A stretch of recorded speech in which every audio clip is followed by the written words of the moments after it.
And we'd like to start with the Pledge of Allegiance.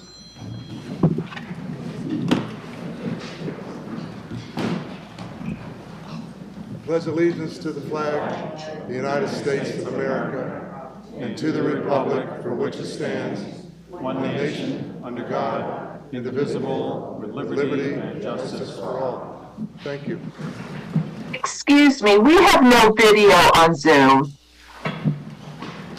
If somebody's got some device that's on and making noise, we appreciate you turn it off.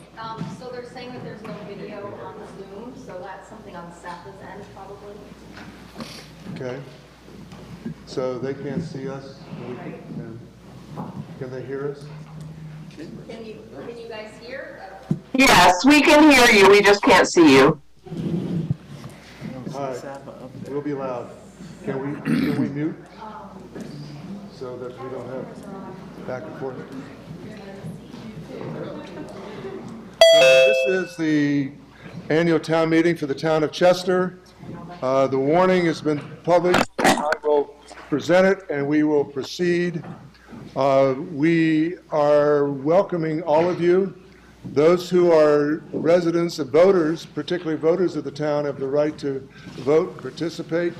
If you're not a voter of the town, you may not vote at this meeting. We also ask that, unless there's objection, that we have a couple of people who are here, including our State Senator Allison Clarkson, who is not a resident or a voter, and others who may speak to a particular article. And so without objection, we will allow those non-voters to speak briefly as they may be called upon to address an article or an issue before us. So we will proceed with the warning. The legal voters of the town of Chester are hereby notified and warned to meet at the Chester Town Hall, second floor, in said town of Chester on Monday, March 6, 2023 at 6 o'clock p.m. to act on the following articles. Voting on Articles 1, 2, and 3 will be by Australian ballot on March 7, 2023, tomorrow, from 9 o'clock a.m. to 7 o'clock p.m. at the Chester Town Hall, second floor. I will read the Articles 1, 2, and 3. And if we want to make comment, we may, but we will not be able to act on any of those articles. If you want to speak at the town meeting, we welcome you. Please be identified, stand up, and as you are identified, we'd like you to state your name. We are going to allow our town clerk to record your name so that we know who you are, and you will appear in the town report, or the minutes of the town meeting, I should say. So, Article 1, to elect town officials for the ensuing year as provided in the public laws of Vermont. We don't need a motion to bring us to the floor, but we'll decide this on ballot vote tomorrow. Article 2, shall general obligation bonds or notes of the town of Chester in an amount not to exceed $420,000, subject to reduction from the receipt of available state and federal grants in aid, be issued for the purpose of providing grant match to complete construction on Route 35, grant match for a culvert replacement on Green Mountain Turnpike, and paving the Andover Road. Said projects and paving to be financed for a term of 7 years. We don't need a motion to present that. It'll be on the ballot tomorrow. Article 3, shall general obligation bonds or notes of the town of Chester in an amount not to exceed $457,000, subject to reduction from the receipt of available state and federal grants and aid, be issued for the purpose of purchasing a dump truck for highway in the amount of $155,000 to be financed for a term of 5 years, and to purchase an ambulance in the amount of $302,000 to be financed for a term of 10 years. Those numbers are in dollars, by the way. Again, Article 3 will be on the ballot for tomorrow. Article 1, 2, and 3 we've covered. So we'll move to Article 4, and this article and the remaining articles will be discussed and voted on from the floor. And again, as you want to speak, first of all, before we can speak, we need to have a motion to accept the article and a second to the motion. So if you're going to move and second the article, please, again, state your name so we know who you are. Article 4. So the voters authorize the select board to appoint a town clerk as provided in 17 VSA section 2651E. Is there a motion on Article 4? I'll move. Tim Roper. Move. And is there a second? Nick Boak seconds. Tim Roper moved it. So the article to be discussed and voted on. So the voters authorize the select board to appoint a new town clerk as provided in 17 VSA section 2651E. Is there any discussion? Yes, ma'am. I'm Judith Yagman. I have a question about this and the next article, and that is, is there a town clerk and town treasurer now? And if so, how are they selected? Is there a response to that, Madam Town Clerk? Or Madam Town Manager? It's fine. So yes, there is a town clerk and town treasurer, Debbie. So one of the changes that is happening across the state is there are a lot of municipalities that are voting to change these positions from elected to appointed, so that there is a little bit, I think the feeling behind it is that there's a little bit more control over who becomes your clerk. Debbie has been our clerk for 40, well, worked for the town for 40 years. She's been our clerk for 22. So, you know, this is just a matter of changing policy and how we move forward. Like I said, there are several towns in the state who are moving in this direction. I think primarily more because of the treasurer position than the clerk position.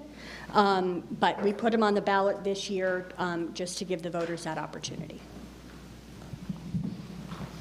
Further questions, comments on this Article 4? Yes, sir. Yeah, I'm You are- Arnie Janinas, and when this came up to the board and stuff, we made the decision to have it put on the ballot for the reasons that Julie was stating.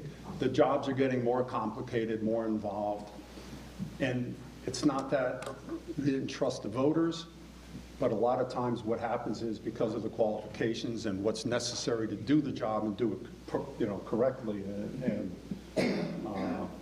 to the standards that the state has and everything else that's surrounding it, it was thought that it would be better that the select board would make the decision on that.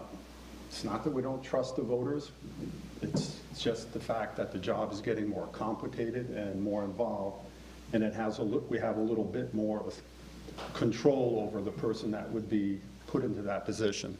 That being said, Deb has done a fantastic job for all the years that she's been here, and I don't see anything changing in that position or in the town treasurer position either until she ends up retiring or going on in her way, and then it would come into play.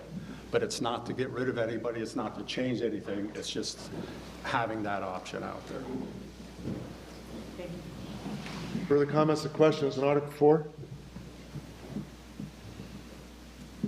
There being none, we will vote on Article 4. All in favor of authorizing the Select Board to appoint a town clerk as provided in 17 VSA Section 2651E, say aye. Aye. Opposed, nay. Nay. The ayes have it. Article 4 passes. Article 5. Shall the voters authorize the Select Board to appoint a town treasurer as provided in 17 VSA Section 2651F? Is there a motion on Article 5? I'll move. Moved by who? Who are you? Lee Dakin. Seconded by? By? Moved and seconded. Article 5.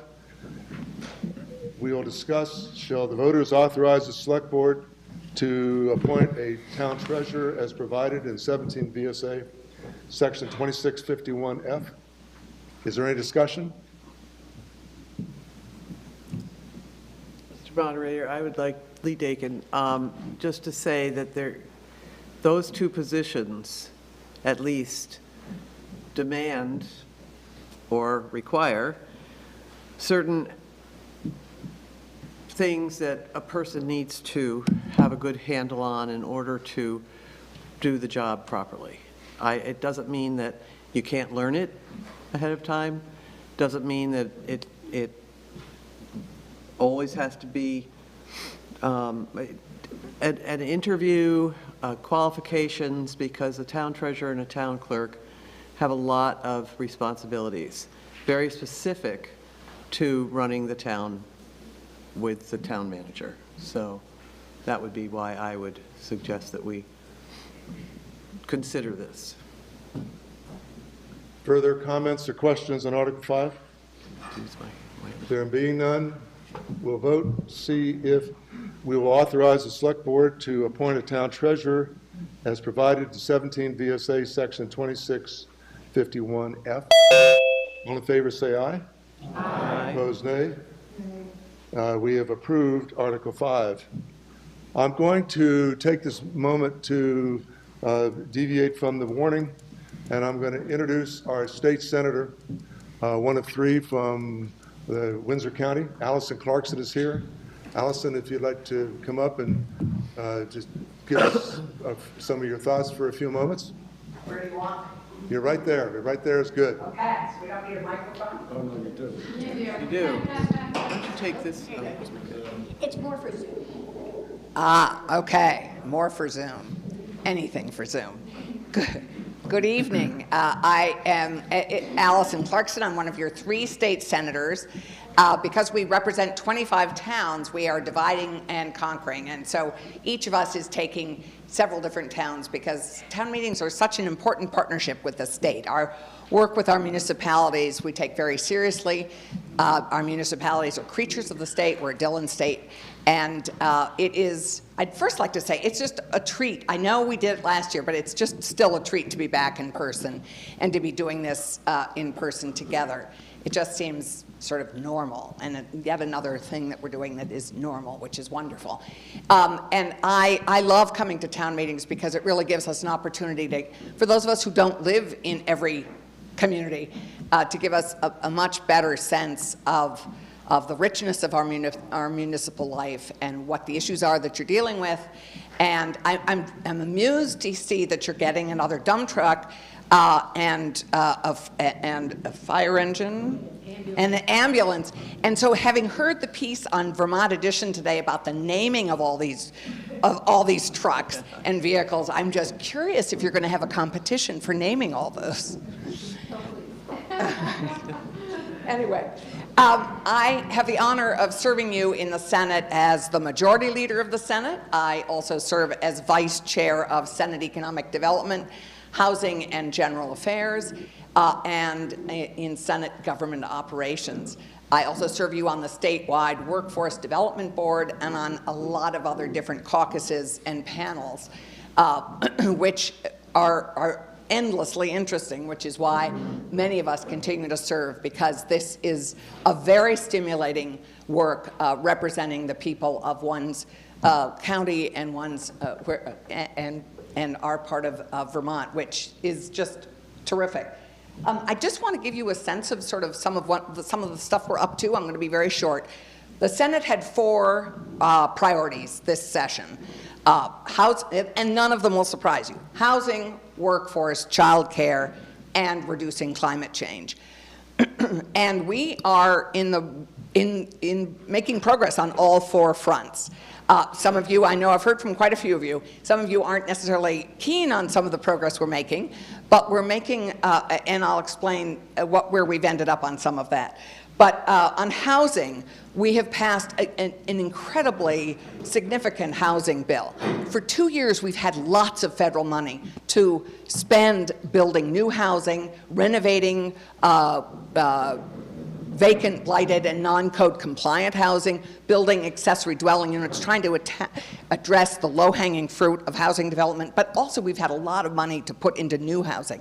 This year, we are really focusing on reducing the barriers that we face in zoning, in permitting, and in regulatory reform, and in order to build the density particularly in our downtown and village centers, and in the areas our bylaw modernization work has done to identify areas for growth in each town.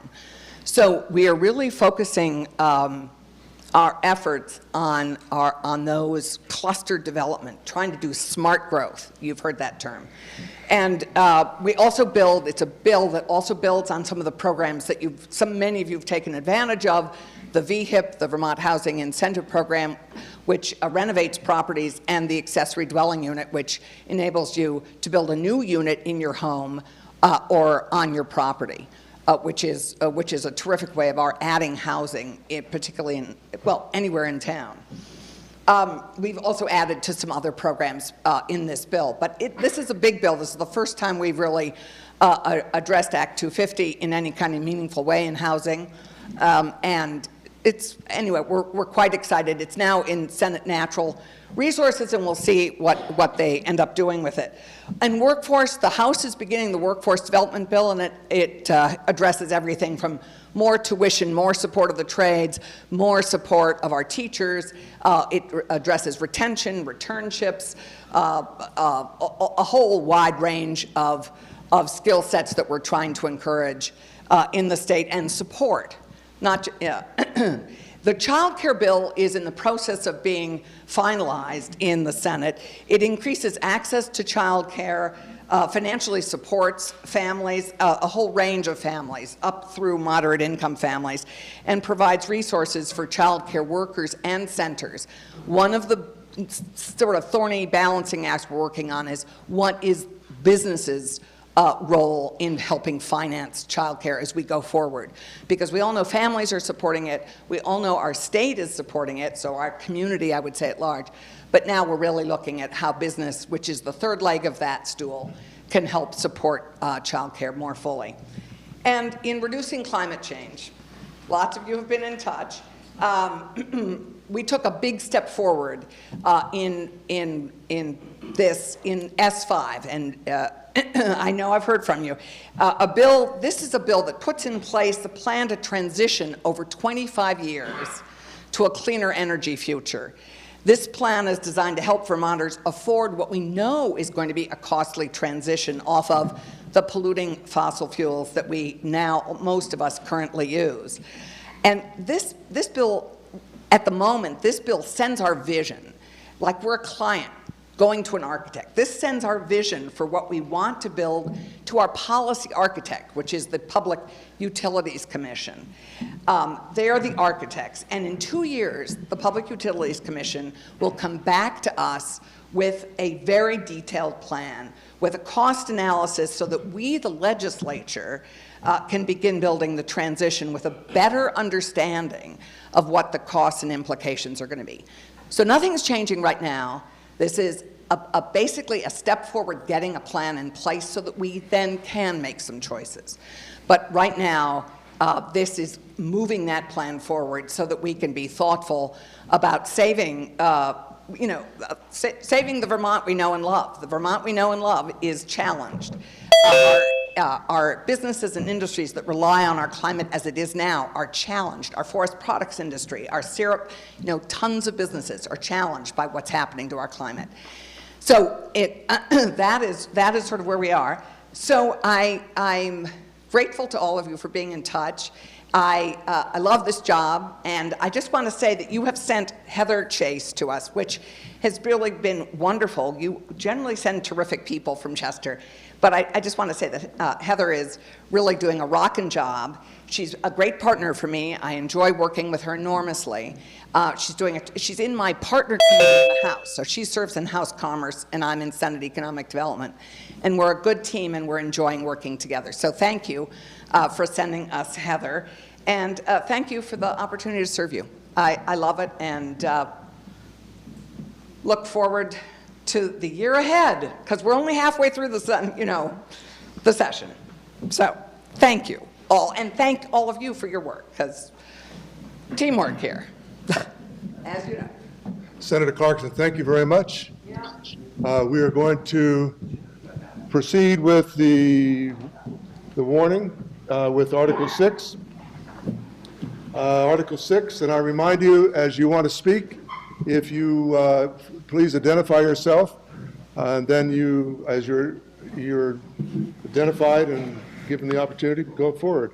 So Article 6, to see if the town will vote to raise $3,700,034.80 to be paid to the Chestertown Treasurer on September 15, 2023, to pay current expenses and any part of the town's indebtedness.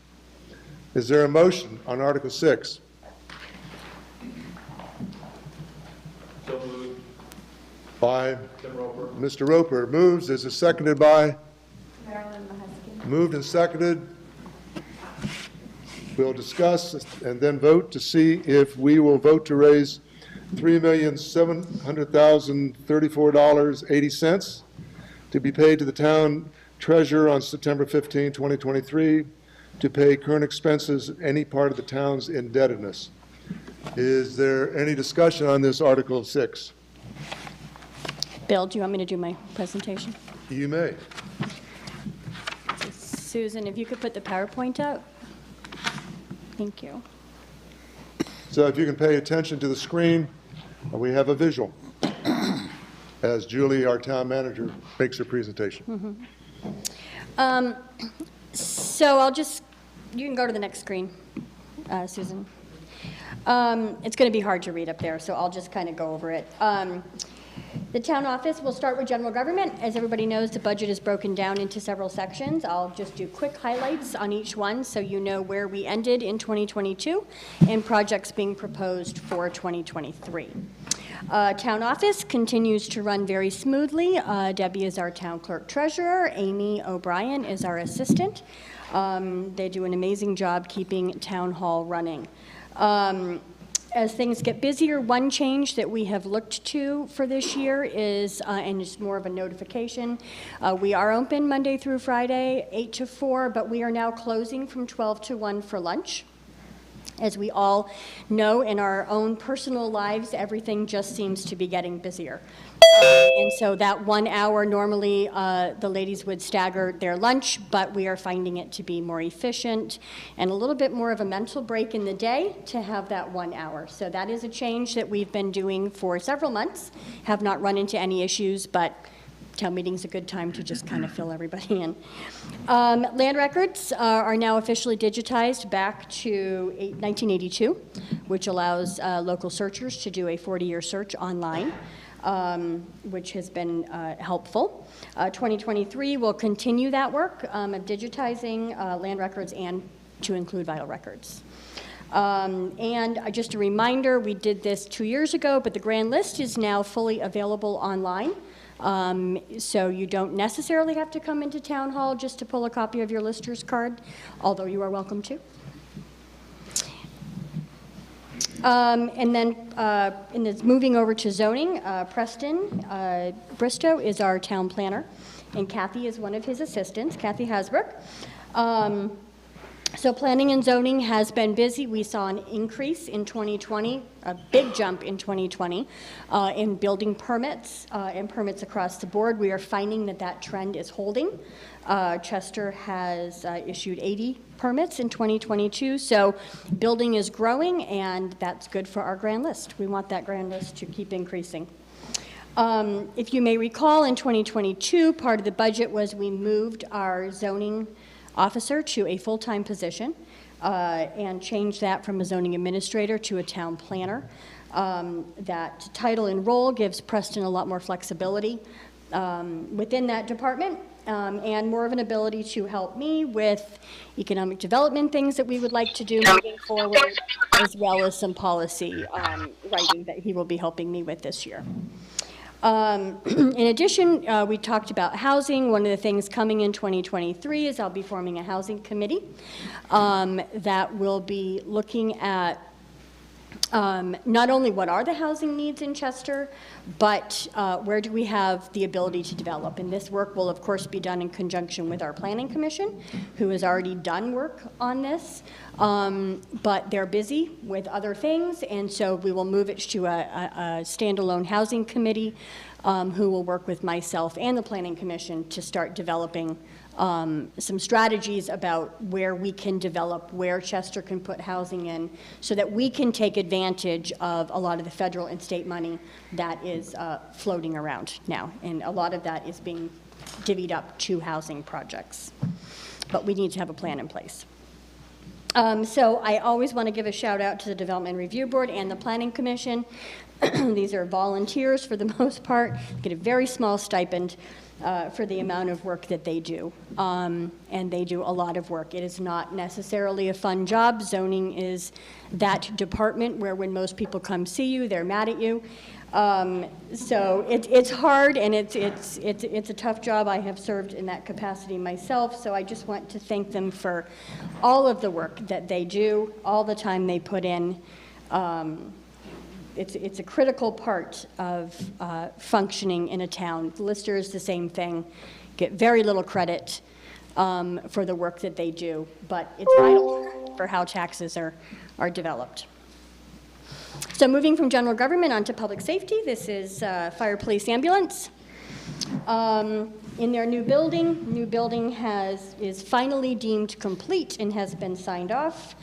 They are still adjusting and are very happy in their new space, and we often thank the taxpayers for that addition. It was long overdue, very well needed, and they are putting it to good use. They held in 2022 several community events, several community breakfasts, and a very popular national night out this year. So look for more events coming in 2023. That's a space where public safety really wants to bring the public in and really start forming that relationship between the community and your public safety department. Chester Police, as we all know, saw some very significant changes this year with the retirement of Rick Cloud, who was our police chief for 20 years.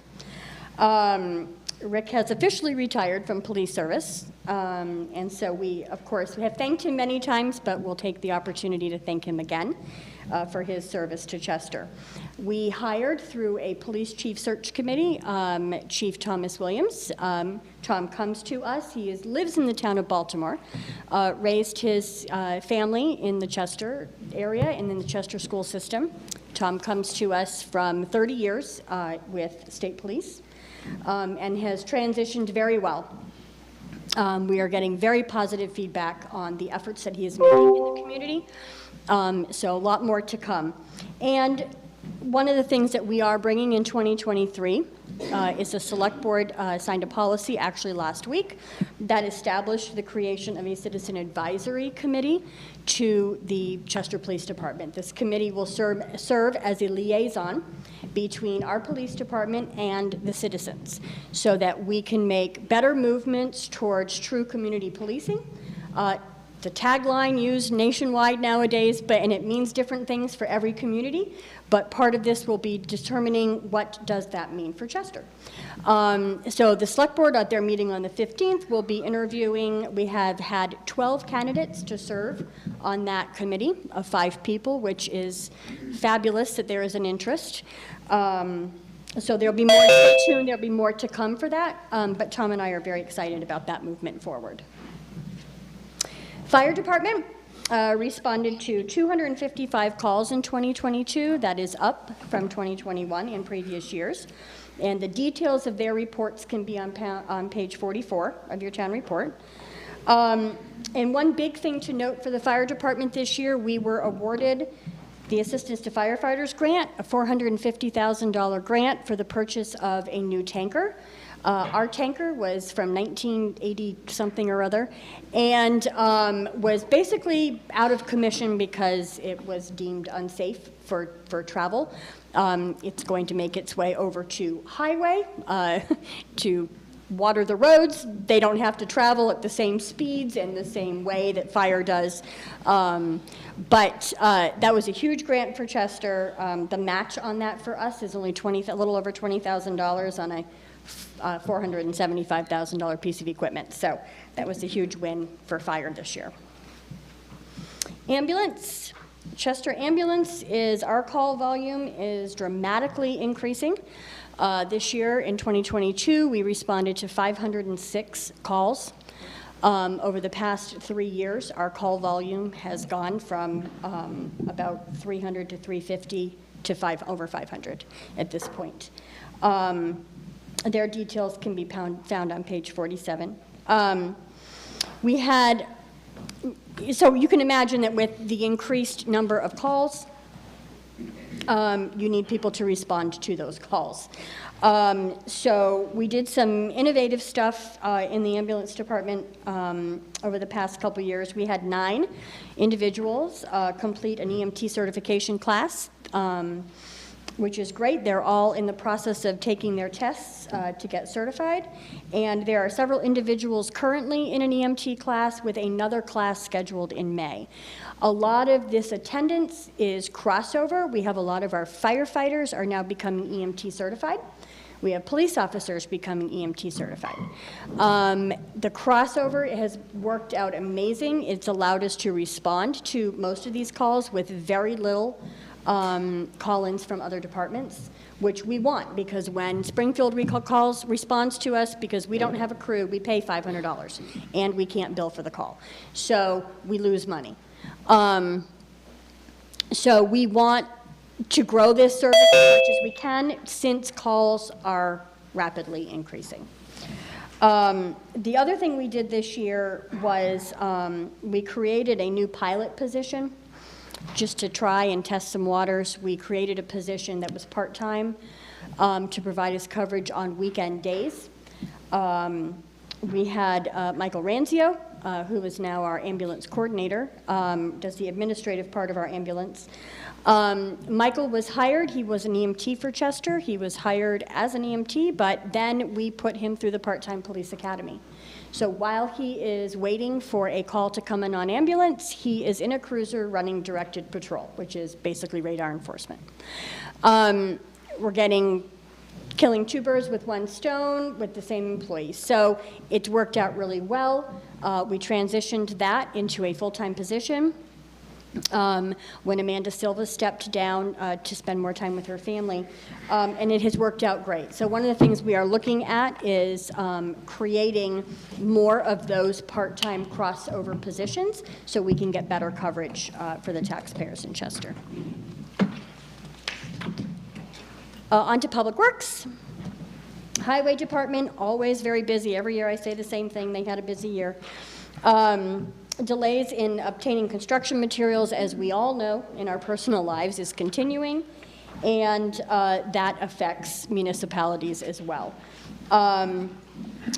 So it delays projects significantly. So renovations to the highway garage are now finally complete, 2022 as well, and the highway garage is very excited in that they get the entire building now, and most equipment, I think all equipment, is kept undercover at this point. Kirby's going, maybe some trailers are not. So the highway crew completed several projects this year, one of which includes a superstructure replacement on Bridge 43 out on Chasebrook Road, which is out in Smokeshare. For those who are new to town and don't know our highway crew, we have an amazing crew, and most of the time we build our own bridges. And that is very rare and unique in the state of Vermont. We had a bridge design that was created for us a number of years ago. Danny, yeah, a number of years ago. And so we take that design when the bridge is a certain span, and we build our own bridges. So that work does not have to go out to bid and saves us in many cases, half the cost. So our highway crew is amazing. So they completed that one, and then we also completed a large culvert conversion to a bridge in Popple Dungeon. We did not do that work. That's a $900,000 project that was federally funded. Took 4 years to complete, but we're there, and that bridge is now done. And in addition to bridge work, all the ditch work, all the stone laying, all the just countless hours of work that most people don't realize our highway department does, but we want to thank them. And for 2023, they will be busy again. There will be a large culvert replacement on Green Mountain Turnpike. One of the things that we're going to start seeing in our budgets that we're going to have to figure out how to balance is that the state, with their new clean water rules that were passed a number of years ago, many of these culverts that for us are large culverts are now going to be required to be box culverts. It's pretty impossible to do a box culvert for under $250,000, and Chester has many of these projects. This is work requirements that came into place after Tropical Storm Irene with the upsizing. So we are working on some things in-house to be able to get through these projects, but we're going to start seeing a lot more of this, unfortunately. We will continue to seek grants as often as we can. The nice thing for Chester, we have a lot of water, we have a lot of dirt roads, some of the largest per capita in our state. So we do tend to get those large structures grants whenever we request them, which is great, but they cap at $200,000. So every time we do one, it's going to leave us with a $50,000 to $80,000 match. So this is something we'll be figuring and balancing as we move forward. But the other thing I've been asked a lot about is, when is the Depot Street Sidewalk project? So we love to have projects and we love to have federal money. We do not like federal red tape. It comes with every form of federal funding. This project is no different. The rail division is who is holding us up this time. I think that we have now gotten our clearance, so we are hoping that we will be out to bid by this coming winter, by winter of 23-24, so that we are constructing in 2024. And the request this year for paving is going to be Andover Road. That is in dire need. Andover Road will be repaved with many culverts being replaced along the way. Again, looking to get this grant funded. Those applications have been submitted, but we have not yet heard a response, but we should be in the loop for that funding this year. Moving on to recreation, town was awarded a grant to make the improvements to the skate park. Our skate park was falling apart. We used some ARPA funds to redo the tennis courts this year. And in 2023, the board approved 4 new dugouts at the Little League fields. They are caving in. If anybody has seen them, they actually have been there, we think, since that Little League field was, the guys were talking about it. It's been a long time. Anyways, and then the biggest project for 2022 that we completed was the Brookside Trail. Finally, after several years and lots of different funding sources, Brookside Trail is done. It's open. It's amazing. If you haven't been and you haven't hiked that, I strongly recommend that you do. The bridge work was done with Highway Department, Steve Vertife, who is our facilities director, and John Wright from Woodwright Construction did an amazing job on that project. So it's right in town. I highly recommend you go take a walk on the trail. Although you all know me, I might, Anyway, so 2023 is going to bring, like I said, is going to bring 4 new dugouts. The Select Board recently approved the creation of a community garden. We'll be working with the Garden and Greenhouse Committee on the establishment of that, to be located at the end of Canal Street. So stay tuned if you're interested in having a garden plot in the Village Center. We do have a group of individuals working on the possible creation of a dog park that would be out on property owned on Route 11 West, so you can stay tuned for that. And I think the biggest project coming in 2023 is actually Green Mountain Power is burying the electricity up at the Pinnacle.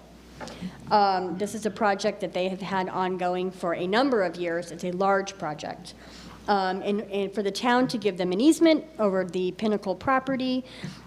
They, in exchange, are running some electrical, and Steve Mancuso is going to be doing some work for the town, running the electrical to the tennis courts, to the light bulb, to the Little League fields, so that when the town is ready and we have funding available, we can light those areas so that we could have night games, night tennis, night pickleball, for those who are into that now, a lot more opportunities. So that is a big project happening at the Pinnacle this year. Mostly at the expense of Green Mountain Power, which we're all going to pay through our electric rates, but whatever. One pocket or the other. So facilities, budget is now broken down. There's a facilities section. This includes library, town hall, recreation facilities, historic buildings, and the public safety building. Library budget, you're going to see, is showing an increase this year, primarily to help offset some salary increases due to the hiring of a new librarian. Facilities director spent quite a bit of time at the library. A lot of work has been done on that facility this year, changing all the lighting to LED, doing some work on the sprinkler system, doing some work on getting the heating so it is running more efficiently, and saving us some electricity cost over there. There is work to be done more on the sprinkler system. Actually, a complete replacement of the sprinkler system is due. So that is something we will be looking at for 2023. Town hall, minor renovations downstairs. We are working to move the conference room back downstairs like we had years ago. And this area can then become more of an event space. So that will be happening this year. Recreation budget for them includes some pump work at the pool house, as well as repairs to the roof of the pool house. Historic facilities line is going to include money for the dehumidifiers at the Academy building, as well as a grant match for window restoration at Yosemite. And a grant application has also been approved, or I already said that. A grant application has been approved for window restoration at Yosemite. The town was awarded, I forget what, $20,000 towards a $30-something thousand project to redo the windows at the Yosemite. That is the last piece needed of the Yosemite firehouse to button up the exterior to the building. At this point, we will then begin, other than painting, we do need to paint, but we will then now start, there is a grant opening up we'll be applying for to do the ramp, the entrance at the north side, so that the work can begin to start, the interior work can begin to start conversion to a fire museum. There is a group in town, a nonprofit group in town that is working to convert that building to a museum. In addition, there's our energy grants getting ready to be released. This is a big pot of money coming, an energy assessment. It allows municipalities to have an energy assessment done on a municipal building free of charge. Once that energy assessment is done, there is a grant that will award up to $500,000 with no match to get the work done identified within that energy audit. So the initiative right now is probably to use that to the Academy, for the Academy building, to begin the interior work on the Academy building to get that opened to be a year-round building, has been the goal. There will be a committee formed, so if anybody is interested in the Academy building and would love to be a part of that renovation project, certainly reach out to me. That is something that we'll be looking at doing this spring. And then I just want to highlight, in 2022 was the first year that Chester had a facilities director for this town. Steve Vertife, who is also one of our firemen, was hired. This was a huge benefit to us. There has been so much work done that would have cost us and our taxpayers a lot of money. Steve has gotten all the buildings on a maintenance plan. We are way more proactive than reactive. And I just can't say enough as to the amount of work that he has done, and this has just been such a tremendous benefit to the taxpayers. It was a good move forward, so I thank you for funding that. So to the budget itself, 2022 was a very tough year. It was a brutal year in budgeting, as it has in all of our homes. It hits municipalities as well. Continually rising costs in everything construction related, got hit. Many things doubled in cost easily. So the board used some of the ARPA funding to help with the cost overruns on the public safety building. As we all remember, we built the public safety building in Town Garage during COVID because that's the way it landed. And so, as you can imagine, there were some cost overruns on those two projects. We were able to keep those down when that budget was established. There was not a healthy contingency aligned with that. So the cost overruns were roughly $200,000, a little over, on a $4 million project. So not extensive, but $200,000 unbudgeted is a hit. So one of the things that the board did approve this year was the use of some of the ARPA funds to help offset that so that it did not hit the tax base. So we were able to end 2022 with a surplus of just over $5,000, thanks to the help from some of those ARPA funds. 2023, there's not a whole lot good to say about the 2023 budget. It's a tough one. Rising costs, again, are affecting every line in the budget, is affected by what is going on with inflation rates in the country. Department managers, as always, we scrutinize the budget, we scrutinize what we are going to do for 2023. Everybody has looked at and picked those projects that are of the most importance. So what I can say with 100% certainty is this budget has no fluff. There is no fluff. We worked hard to find the balance between maintaining what we have, doing what we have to get done, and not budgeting so tight that we just overspend all the line items. Because that's not going to benefit us if we end 23 in a deficit. So we feel that we have found that balance. But again, like we are all seeing in our personal lives, the cost, the inflation, all of this, it's hitting municipalities pretty hard. So we did do some unique things in 23. We started looking at those areas where we have fund balances, positive fund balances, not to deplete them, but to say we call those rainy day funds. We are in rainy days, so it's time to start looking at some of those funds. We went to the trustees of public funds. They are helping to offset some of the cemetery costs. One of the things that is desperately needed is an expansion to the cemetery shed. Some of that equipment is now being stored outside. So trustee of public funds has cemetery funds, and they are going to be paying for that so that that does not hit the budget.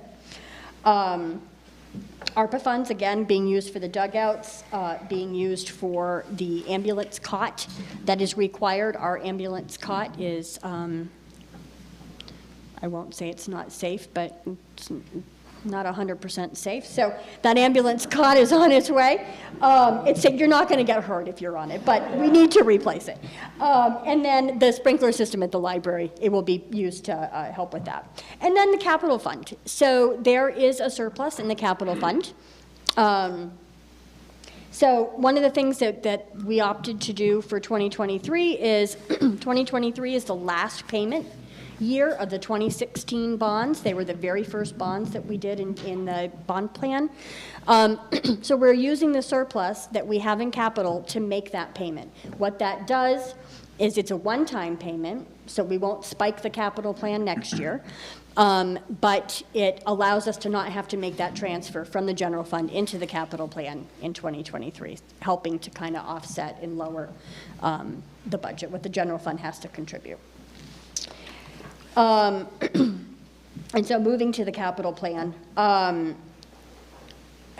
so the capital purchases, I'll just sum it all together. The capital purchases being proposed for 2023 is dump truck for highway. As you remember, we skipped a rotation of dump truck last year. So we can't do that again, where we get into a cycle of having to put a lot of repairs if we stretch longer than 6 years. So this year, we do need to do our replacement. We have our match for the tanker from that grant. That is in there, and the new ambulance. So our ambulance is, I think in one place I said 12 years. I'm going to fess up. Danny told me today it's 10 to 11 years. So, but it's in its depreciated point. So the ambulance is being replaced. It's out 2 more years. We won't even get it until at least mid to end 2024. And then you'll see on the ballot too that there is that those items that are considered capital are being proposed as a bond. The only reason we're doing those items as a bond is because right now, bond interest rates are a lot less than traditional commercial financing. When it comes time to purchase the equipment or to borrow, we will do a comparison of the rates. But at right now, when speaking with the bond bank and when speaking with M&T, which is where we do our commercial lending, bonds are less by almost 1.5%. So with bonds, you have to go through an Australian ballot system. What this does is it just gives me the opportunity to utilize bonds when the time comes. But if commercial lending is less, then that's what we will do. And then the other actual bond that is being done is $420,000 for paving. This is Andover Road, the match for Andover Road, the match for the box culvert that has to be done on Green Mountain Turnpike. Again, grant funded, that's our match. And the remaining section of Route 35. For those who may not know, there was a 1,200-foot section of Route 35 that keeps sliding into the river. So we were doing large structures grants, 300 feet at a time, to get that 1,200 feet done. This is the last of the 1,200 feet. So there's the match for that grant as well. So those are your two bonds that you'll be voting on tomorrow. And I wanted to, there was something that came up in the Select Candidates Forum that I think is important to touch on. So this was developed as a capital plan many years ago. It's not a capital plan, it's a debt repayment schedule is where we're at with this. One of the things that we're looking to do, and it's not a capital plan because we're not building capital, that's the point there. So one of the things that we're starting now is the creation of a true asset management plan for Chester. It's a big undertaking, but it's critical. It does an inventory, for those who don't know, it does an inventory of everything, from buildings to maintenance to communication systems to vehicles, it just does an inventory of everything, puts them on a replacement schedule. And that then feeds a true capital reserve fund. Then it just helps us to mitigate any spikes in budgets, and we can look ahead into the future and know what's coming. So when you look at what's called the capital plan, it's not really a capital plan at this point. We're more just, and we go 1 year at a time right now until that asset management plan has been completed, which I'm hoping will be done the end of this year, but more likely will be 2024. It's a huge undertaking. ARPA funds, give a quick update on ARPA funds. We received approximately $900,000 in funds. We did have a meeting or two during the year. Due to cost overruns in 2022, the Select Board did use some of those funds. Approximately half of them now have been used for one-time projects, emergency services building, Brookside Trail, some of the recreation improvements, and there's a few things expected for 2023. So when all of that is taken in, we have a little over $400,000 at this point left in ARPA funds, and I do think that there's going to be discussions coming up about how to utilize those funds best. Town is looking at the potential purchase of a solar field. There's all kinds of things coming. So stay tuned. The board will definitely be having more discussions about that. I'm going to skip to my summary first, and then I'll go back to water sewer. So just to sum up the general fund budget. So this budget and capital plan combined reflects an increase of $211,000. Very large number for Chester. It's approximately 6%. But when we compare that to the national inflation rates, which are well over 9%, this is a pretty good budget, and it's a pretty good number. There was a lot of work put into keeping this down as low as we can, and again, I just want to say there is no fluff in this budget. If there is much else cut from this budget, we will be cutting into services that are provided. So it is a big hit. I know that. I'm a taxpayer here too. But I just want to encourage people and remind people that we developed this budget knowing that. Our department heads are all taxpayers too. We take that very seriously. And we are asking for your support on this budget. And now I'm just going to quickly highlight water and sewer. Although not a budget that's voted on by the taxpayers, it is a critical part of our infrastructure, and so it's a good opportunity just to quickly let you know some of the things that are happening in water sewer. So both of those departments have a good positive fund balance, and some projects being done there. So we're working on a secondary well. The Jeffrey well is really our only source. If we should ever have contamination in that well, we will have a problem. So we are looking at a secondary well location, and there is grants that have been applied for to help us with that.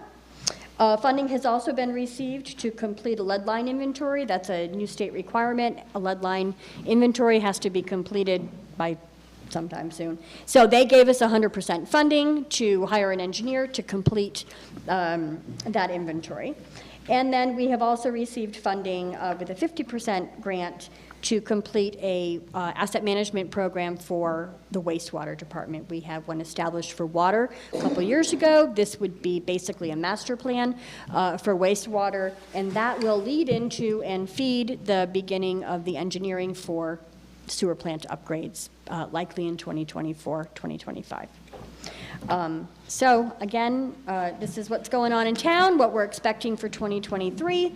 Everybody knows where to find me. If you have any questions, I am here at Town Hall, and please don't hesitate to stop in. Thank you, Madam Town Manager. Are there any questions, comments from the floor? Yes, sir. Peter Hutchins, I really like there's a lot of budgets when you start reading newspaper. There's towns that are whacking, looking at 37% increases. That ours is 6%. I'd like to thank the board. That's actually very impressive to be able to do that and not hold it back. That's a lot of hard work, and I really thank you. Further comments, questions on Article 6? There being none, we will vote to see if we will raise $3,700,034.80 to be paid to the Chestertown Treasurer on September 15, 2023, to pay current expenses in any part of the town's indebtedness. All in favor of Article 6 indicate by saying aye. Aye. Opposed, nay. The article passes. I'm going to pause for a minute. We had our Senator Allison Clarkson speak to us for a few moments a little while ago. Heather Chase, who's also a member of our select board, is as well our state representative on the Windsor-Windham district.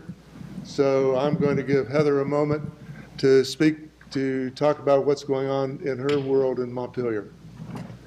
Thank you. Hi. I'm a little, can you guys hear me? We have to speak to her. I think they can hear me. Yeah. Sorry I was a little late. I was in Athens, and this district I'm covering Athens, Grafton, Windham, and Chester. And as you all know, this is my first year as your representative. Went to Montpelier January 4th and was sworn in, and it's been really exciting. I was assigned to the Commerce and Economic Development Committee, and never in my life did I think unemployment insurance could be so interesting. But it is, and we're having a lot of great discussions about captive insurance, all sorts of things I never knew anything about. So I'm really appreciative of the experience of learning so much. There have been over 300 bills proposed and sent to committees, so there's a lot to keep up with. As maybe Allison Clarkson told you, the Senate is going to be, we have a deadline next week where they send us our bills and we send them their bills. So that's we've only passed 2 bills. One was the Budget Adjustment Act, and that was passed, and also the legislation to allow towns to decide when their town meetings are. So in the next few weeks, a lot is going to be happening. Some of the priorities in our committee, we work with Workforce 2 a lot, so a big workforce bill will be coming up. The House is looking at paid family and medical leave. That's a big interest of everyone in Montpelier. A lot is going on about housing, child care, and there's even a suicide prevention bill. So just a ton that's happening. I have my contact information on my handout. I'm going to put them out by the elevator, so when you go out, you can get one. My contact information's on it, so please keep in touch. And I'm going to be having, Saturday I was supposed to have informational sessions at the library here in Chester and also in Grafton, but I was snowed out. So stay tuned on the Chester Telegraph, and I'll be having some forums for you all to come and ask me questions and talk to me about your concerns. It's really exciting, and I feel very privileged to be representing you all, and thank you for the opportunity. Thank you. And I'll put these out there after the meeting. We're going to continue with, yes.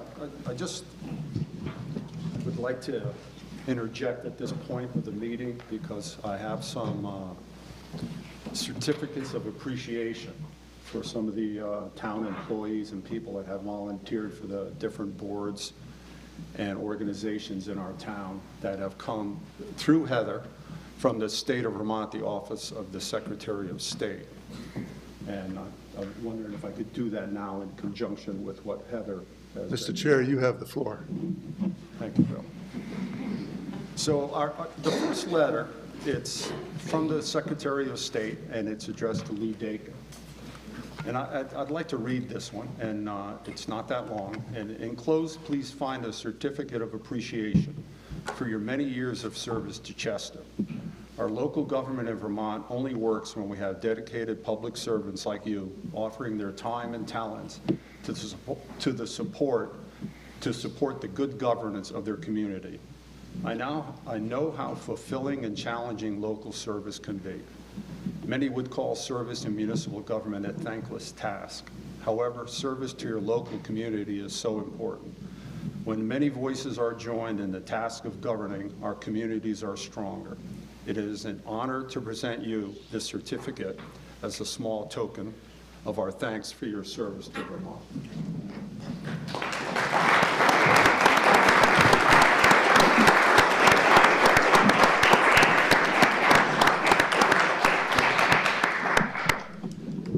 I think when we look at small government in small towns like this, it's really important, the backbone of it, which is our community and our members in this town.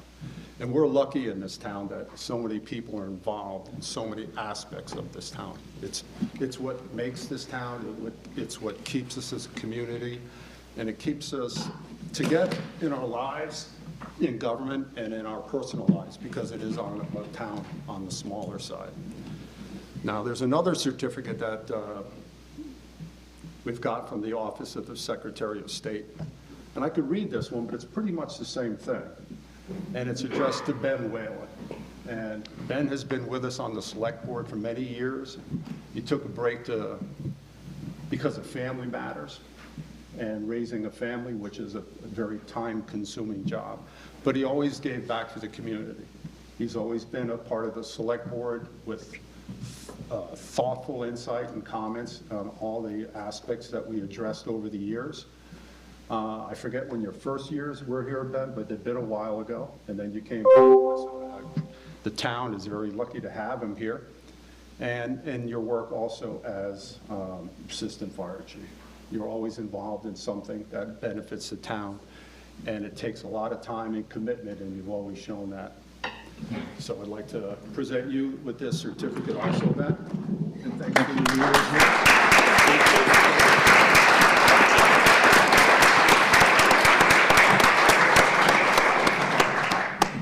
And there's one more.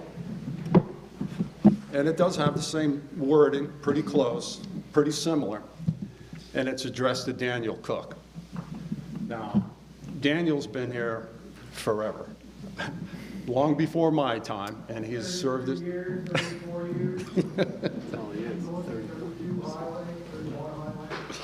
The highway department, the ambulance department, and numerous other endeavors that you've done through the years. You've always been there for everybody in this town. You've always had a smile on your face, and you've always given a lot to this community, and it is appreciated. All those years on the ambulance department, I can't imagine doing the work and all the service that you've had over time that you've committed to this town, and still do so in many ways. And it's another small appreciation, a small token of the town's appreciation to you. And I'd like to present you with this certificate, Dan.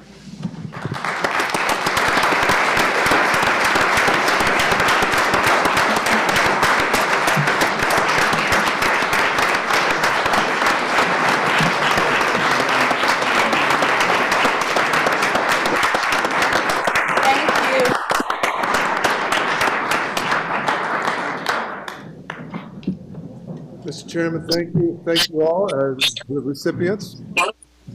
We will proceed. Town meeting. Article 7. Shall the town appropriate the sum of $2,300, that's $2,500, excuse me, to support the Chester Fireworks for Independence Day in accordance with 24 VSA Section 2691. We have a motion on Article 7. So moved. Moved by Madam Chase. I remind us that we are identifying ourselves as we speak. And seconded by?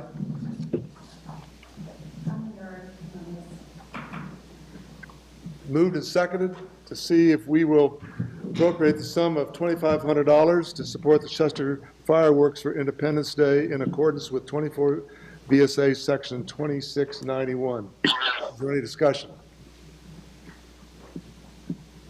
There being no discussion, then we will vote to see if we will appropriate $2,500 to support the Chester Fireworks for Independence Day in accordance with 24 VSA Section 2691.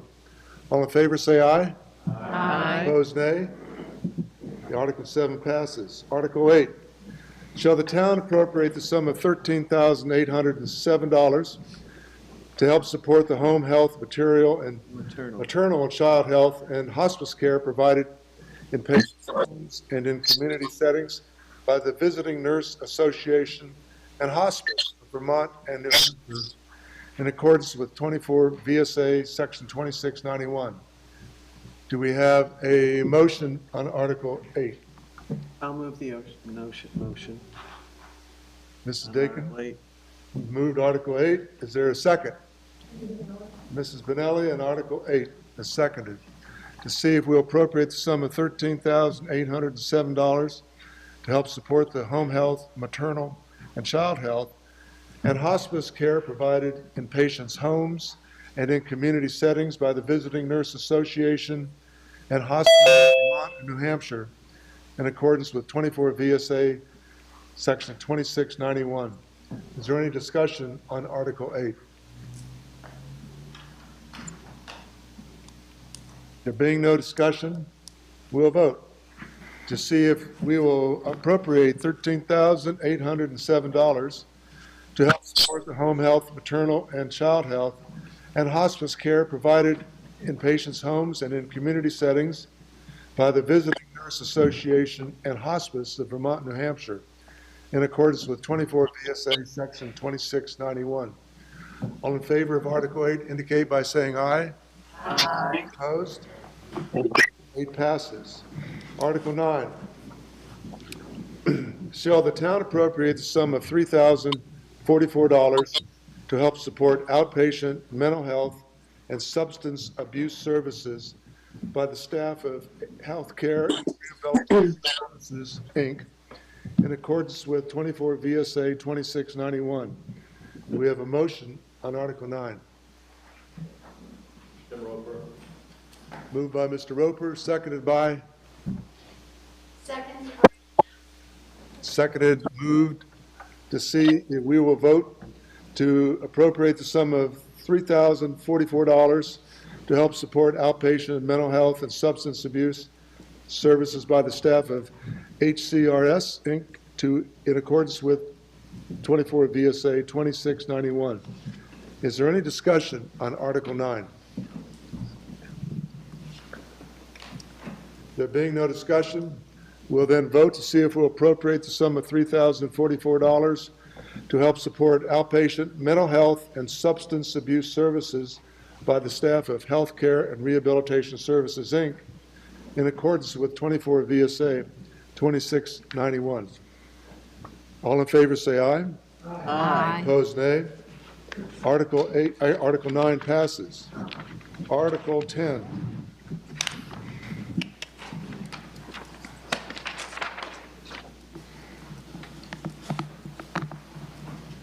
Shall the town appropriate the sum of $3,040 to Southeastern Vermont Community Action, SEVCA, to assist Chester in responding to the emergency needs of the community and providing all available and applicable services to families and individuals in need in accordance with 24 VSA Section 2691.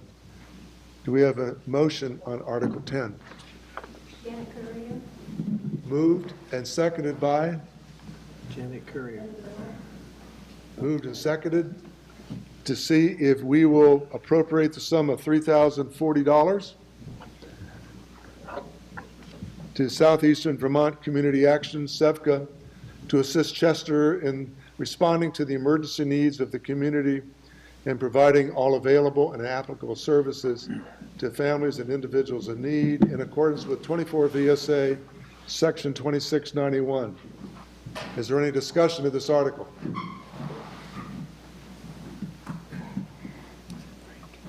There being no discussion, we'll then vote to see if we will appropriate $3,040 to Southeastern Vermont Community Action, SEVCA, to assist Chester in responding to the emergency needs of the community and providing all available and applicable services to families and individuals in need in accordance with 24 VSA 2691. All in favor of the article indicate by saying aye. Aye. Opposed, nay. Article 10 passes. Article 11. Shall the town of Chester appropriate the sum of $900 to the Women's Freedom Center for general budget support to provide services to women and their children who are experiencing emotional, physical, and/or sexual abuse and are residents of the town in accordance with 24 VSA Section 2691. Do we have a motion on Article 11? Marilyn Mahaski. Moved by Marilyn Husky, seconded by? Moved and seconded to see if we will appropriate the sum $900 to the Women's Freedom Center for general budget support to provide services to women and their children who are experiencing emotional, physical, and/or sexual abuse and are residents of the town in accordance with 24 VSA 2691. Is there any discussion on Article 11? There being no discussion, we'll vote to see if we will appropriate the sum of $900 to the Women's Freedom Center for general budget support to provide services to women and their children who are experiencing emotional, physical, and/or sexual abuse and are residents of the town in accordance with 24 VSA 2691. All in favor of this article indicate by saying aye. Aye. Opposed, nay. Article 11 passes. Article 12. Shall the town raise and appropriate the sum of $1,200 for the support of Sealer Solutions? Senior. At least you're paying attention. For the support of Senior Solutions, formerly Council on Aging for Southeastern Vermont, for help to support seniors and their families who are trying to remain at home and not be placed in a nursing home in accordance with 24 VSA Section 2691. Is there a motion on Article 12? Mr. Boak moves the article, seconded by? Moved and seconded. All in favor? Oh, no, we're not voting yet. We've moved and seconded the article to see if we will appropriate the sum of $1,200 for the support of Senior Solutions, formerly Council on Aging for Southeastern Vermont, for help to support seniors and their families who are trying to remain at home and not be placed in a nursing home, in accordance with 24 VSA Section 2691. Is there any discussion on Article 12? Yes, ma'am. Well, Mr. Host, I just want to say,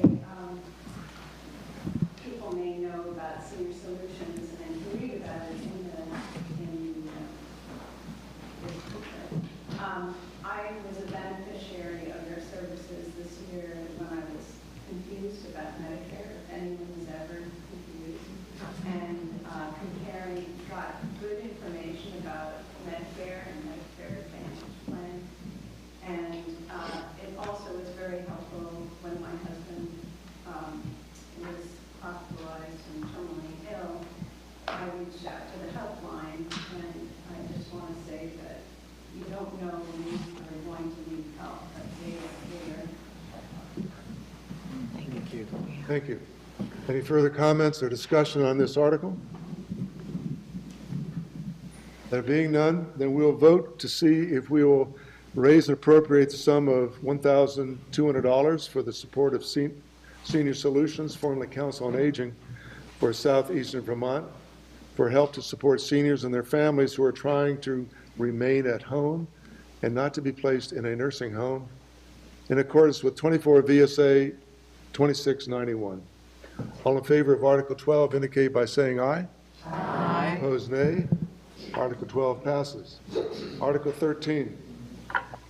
Shall the town of Chester appropriate the sum of $2,250 for the support of Mover Rockingham to provide transit services to the residents of the town of Chester in accordance with 24 VSA 2691? We have a motion on Article 13.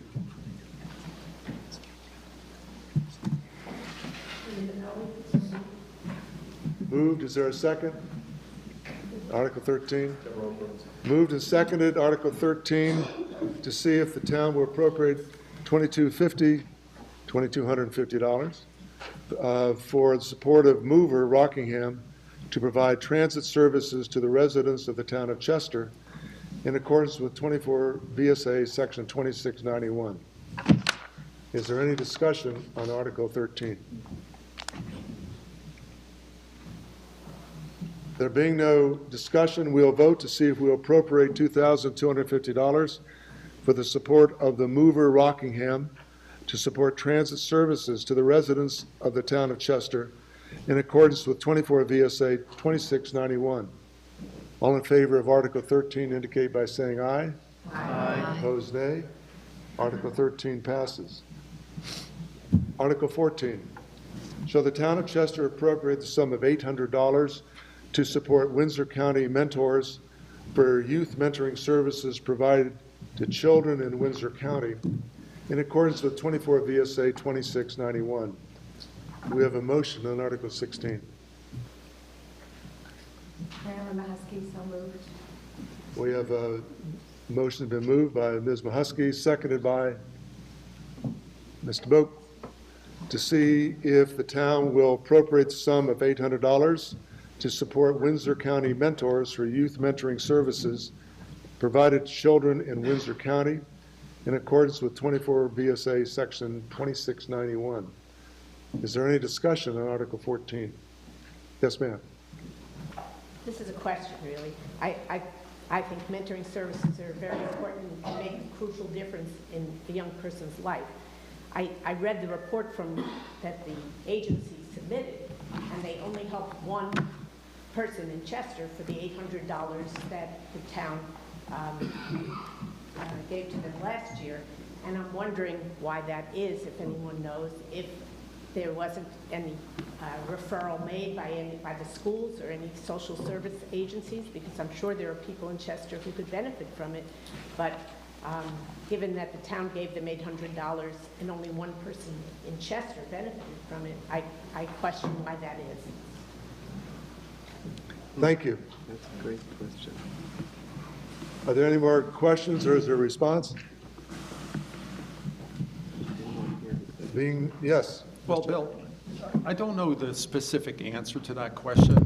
Over the years, there have always been people that have been here to address all these different organizations that have requested money in the past.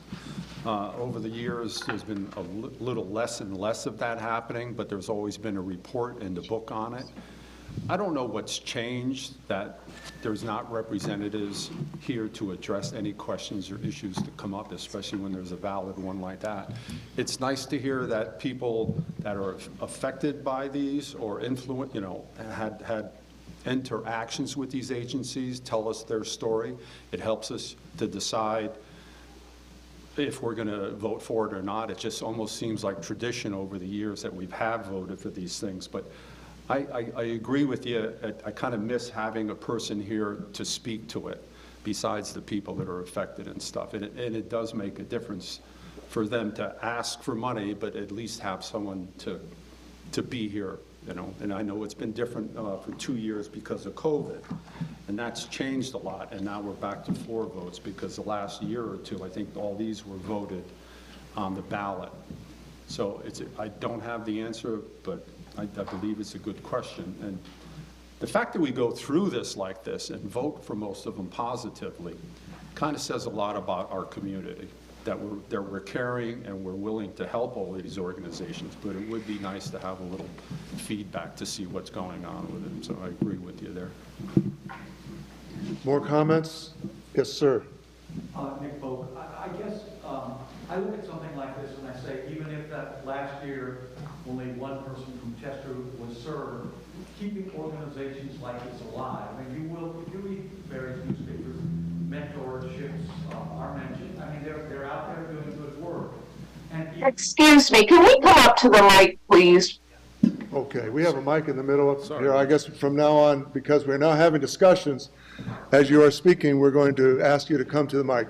Even if this year, even if last year only one person was served, if we keep an organization like this alive, I think it's very important for when those needs do come up in this, in our community. It's a broader way of looking at it, I guess.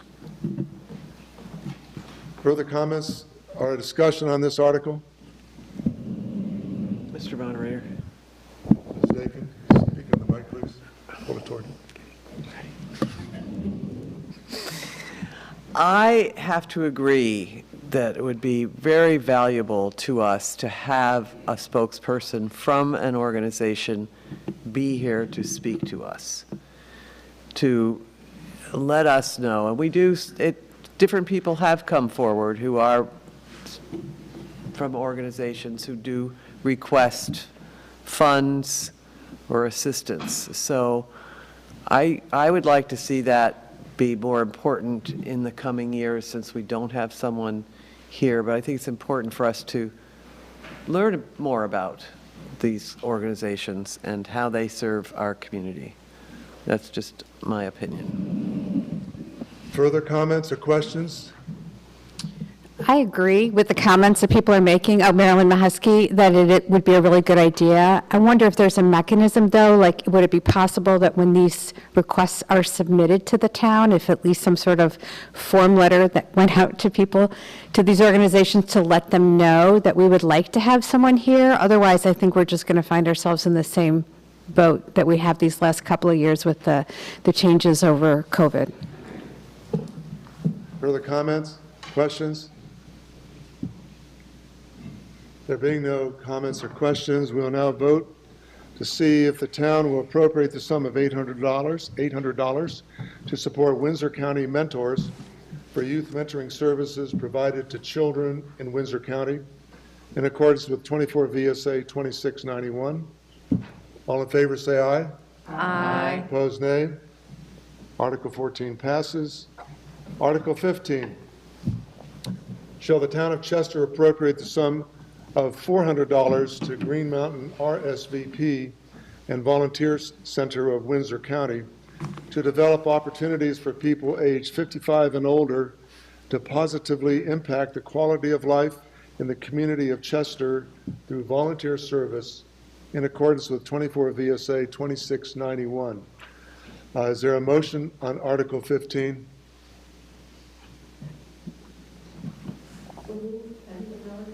There's a motion that's moved. The article is seconded by? Seconded, Ariana Knapp. Moved and seconded by Ariana Knapp. Thank you, Ariana. So we have the article on the floor to see if we will appropriate the sum of $400, the Green Mountain RSVP and Volunteer Center of Windsor County to develop opportunities for people aged 55 and older to positively impact the quality of life in the community of Chester through volunteer service in accordance with 24 VSA 2691. Is there any discussion on Article 15? There being no discussion, we'll vote to see if we'll appropriate the sum of $400 to Green Mountain RSVP and Volunteer Center of Windsor County to develop opportunities for people aged 55 and older to positively impact the quality of life in the community of Chester through volunteer service in accordance with 24 VSA Section 2691. All in favor say aye. Aye. Opposed, nay. Article 15 passes. Article 16.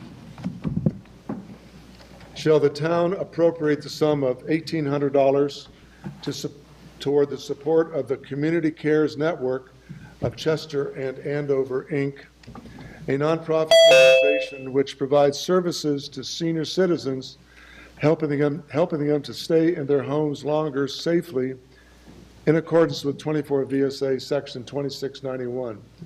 Do we have a motion on Article 16? David Armstrong, I move the article. Moved by David, thank you. Seconded by? Maureen Slavinsky. Moved and seconded. We are going to now discuss, or have the opportunity to discuss, whether the town shall appropriate $1,800 toward the support of Community Cares Network of Chester and Andover, Inc., a nonprofit organization which provides services to senior citizens, helping them to stay in their homes longer safely in accordance with 24 VSA 2691. Is there any discussion on Article 16? If you do have something to say, we invite you to come to the microphone and identify yourself. There being no further comment or discussion on this article, we'll then vote to see if we will appropriate the sum of $1,800 toward the support of Community Cares Network of Chester and Andover, Inc., a nonprofit organization which provides services to senior citizens, helping them to stay in their homes longer safely in accordance with 24 VSA Section 2691. All in favor say aye. Aye. Opposed, nay. Article 16 passes. Article 17. To see if the town of Chester will appropriate the sum of $3,000 to assist in the services of the Chester Andover Family Center for individuals and families in need in accordance with 24 VSA 2691. Do we have a motion on Article 17? So moved, Kathy Hasbro. Moved and seconded by? Sienna Carino. Moved and seconded to see if, and put on the floor to see, for discussion, to see if we appropriate the sum of $3,000 to assist in the services of Chester Andover Family Center for individuals and families in need in accordance with 24 VSA Section 2691. Is there any discussion on Article 17? If you would like to say something, Chris, would you please come to the mic and state your name and your comments? Thank you. I'm Chris Winnicky, and first of all, I wanted to thank you all for your past support. Last year, you helped provide nutritious food to 439 people in Chester and Andover. You also helped 47 people with emergency services, which were experiencing trouble with heating oil or electric or rental assistance. And all these individuals were facing a difficult situation. So with your support, you really made a difference. We also would like to thank our over 60 volunteers, those of you who have donated or have shopped at our thrift shop, those of you who've brought in food and or personal care items to our food shelf. And I also wanted to thank you for attending and supporting our fundraisers, most notably our Empty Bowl. And this is what our community does for our neighbors. Finally, I'd like to tell you about a public service activity. Our formal attire boutique is now open. We have beautiful bridal gowns and mother of the bride gowns. We have tuxes, suits, and of course prom dresses. And our feeling is that everyone deserves to have a beautiful prom gown that's affordable. So anyway, I'm here tonight to answer any questions that you may have, but also to ask for your continued support of the Chester Andover Family Center. I'm asking for your vote in the affirmative. Thank you. Thank you. Further comments or discussion on this Article 17? There being no further comments or discussion, then we'll vote to see if we will appropriate the sum of $3,000 to assist in the services of Chester Andover Family Center for individuals and families in need in accordance with Section 2691 of Title 24. All in favor of Article 17 indicate by saying aye. Aye. Opposed, nay. Article 17 passes. Article 18. Shall the town appropriate the sum of $1,000 to Neighborhood Connections, Inc. to cover the cost of providing services in Chester in accordance with 24 VSA 2691? Is there a motion on Article 18? So moved, Jim Roper. Moved by Mr. Roper, seconded by? Seconded, moved. There was a suggestion that somebody was going to amend this article, I would like to amend this article. and you are? I'm Julie Hantz. Just. And how would you like to amend it? We screwed up. I screwed up. When we did this, the amount that they have requested and have always received from us was $1,500, not $1,000. So I need to amend that so that they end up with $1,500 as they have historically received. So the motion on the floor is to amend Article 18. Now, the joy of this is it's going to put a little bit of excitement in this wonderful meeting, because we haven't done this yet. I did it on purpose. Why don't we say that? And this is the last article. Give us some excitement. So I will remind you that in order to amend the article, the motion has been made to amend the article to increase the appropriation from $1,000 to $1,500. In order for us to do that, we need, first of all, to have a motion to amend from Julie, as she has. And now we need a second to that motion. And is there a second by Mr. Hudkins? So the motion to amend has been made and seconded. So that now is the point of focus for this body on this article. And we've now amended, the motion has been made to amend the article so that we will have some discussion and a vote on whether we are going to amend the article to change it from $1,000 to $1,500. So just recall, I said there's some excitement here. So the article as amended for your consideration is to appropriate the sum of $1,500 to Neighborhood Connections, Inc. to cover the cost of providing services in Chester in accordance with 24 VSA Section 2691. If we vote to approve that amendment, then the article as amended will be voted. So right now, it's on the floor for discussion. The amendment is on the floor for discussion. If there is no discussion on the amendment, then we'll vote to see if we'll approve the amendment. And once we've approved it or not, then we'll vote on the article either as amended or as it was initially presented. Any discussion on the amendment of $1,500? Is that a stand up to comment? Yeah. Come on down.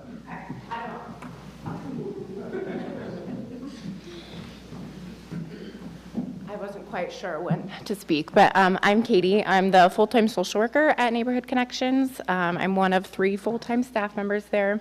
And again, speaking to some numbers and some information about what we do. We thank you guys for your support. We have about 365 individual clients that we serve out of our small office. Just over 6,000 service deliveries in 2022, and 8,000 meals that we've provided this last year. And about 6.4% of our services come directly from Chester. So some numbers, and I'm happy to answer any questions, and thank you for making that amendment.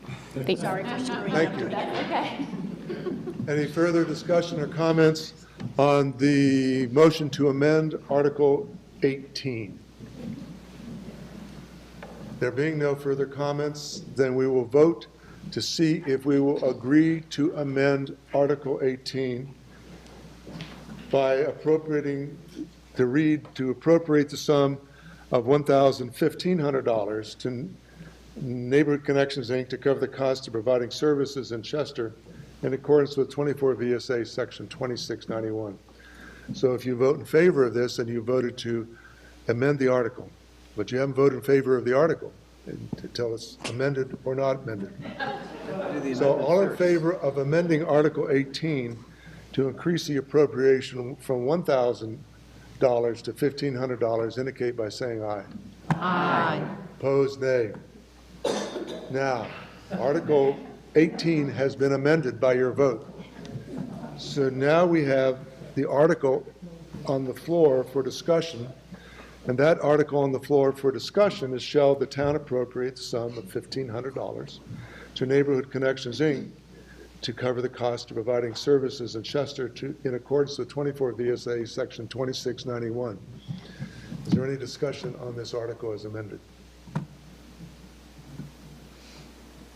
There being none, we'll vote on the amended article to see if the town will appropriate $1,500 to Neighborhood Connections, Inc. to cover the cost of providing services in Chester in accordance with 24 VSA Section 2691.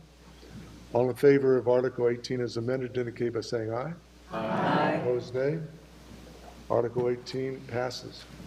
That's the last article on the warning. So we are now going to adjourn.